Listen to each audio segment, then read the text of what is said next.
Back again here with another video on this same bike. We're doing a bunch of videos today on this particular bike as we're doing installations of these components. So we're on to installing the Fuel Customs intake. This is the best intake on the market for this power range, bolt on up to 80 horse. Then the whole system changes and they make a intake tube to go with a bigger throttle body setup. So basically they're making the best stuff on the market for power. So here, Fuel Customs Intake, FCI, some like to refer to it as full of cussing installation. They are definitely not the easiest to install. There is some a few quirks and nuances that go with them for fitment, but once you figure them out, get them installed on your bike, they work great and make a lot of power and have a nice filter on them. But I'm going to show you a couple things to do right now that I do on installations, and on this particular bike kind of figured out a different route I like to go on routing of hoses. So we'll get right to it. Basically, first thing you want to do is on this air temp sensor, we apply a silicone to the sensor and install the sensor, and then this bracket goes on top of it. You can see that silicone's still a little wet. I use the black Yamaha, I think it's 6B. Some nice stuff. So get that sealed up. They do have an O-ring that goes on there. But I like to make sure that there's absolutely no possibility of anything coming past there on that. So on these new bikes, you have this fitting here that goes to normally it would go to your air AIS valve or the reed valve in the head. And since we're no longer using that and we have that blocked off,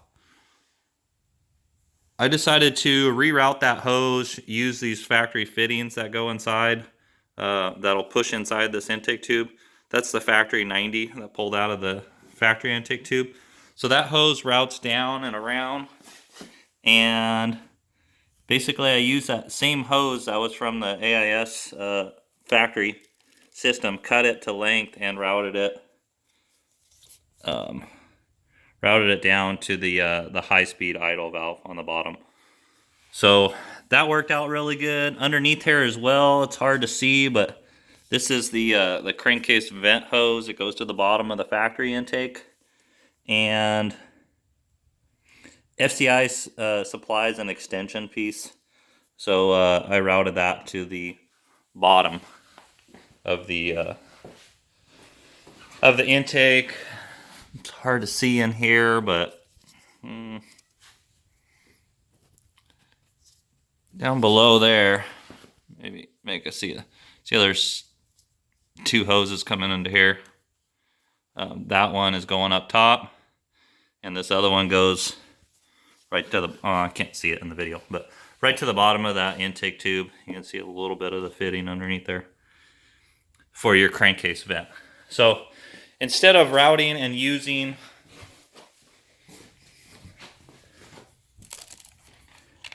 so there's a fitting on the side of this FCI intake that you're supposed to use a 90-degree hose off of here and run it down to this, where this hose is here.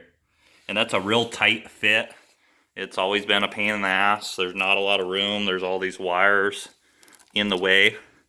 So I decided to use the cap that I sent with the AIS valve, cap that off. I did put a little super glue and then a zip tie on top of that to keep that in place.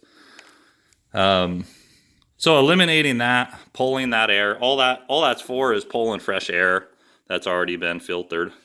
So we just came back here to the intake tube. A lot easier installation in my opinion, instead of digging in here and dealing with this all this bullshit that's in the way. So hopefully that helps somebody. I think I'm going to continue to do them in this fashion.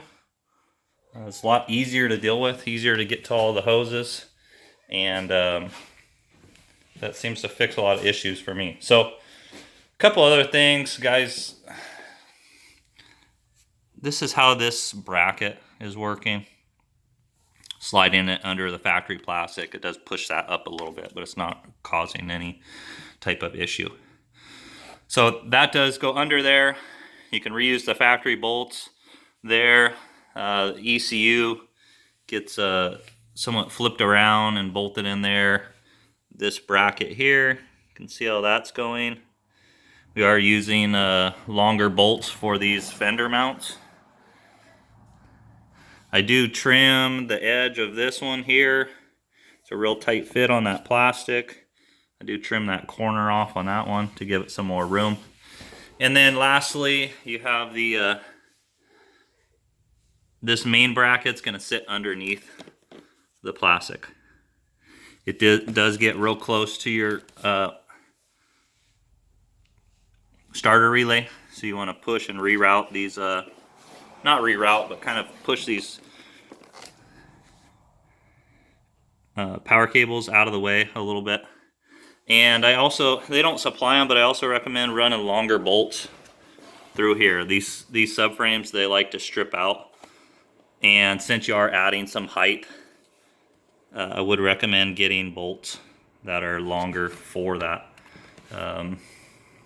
These subframes, the factory bolts are a self-tapper. So let's see if I can find one here. There we go. So these are self-tapping bolts where those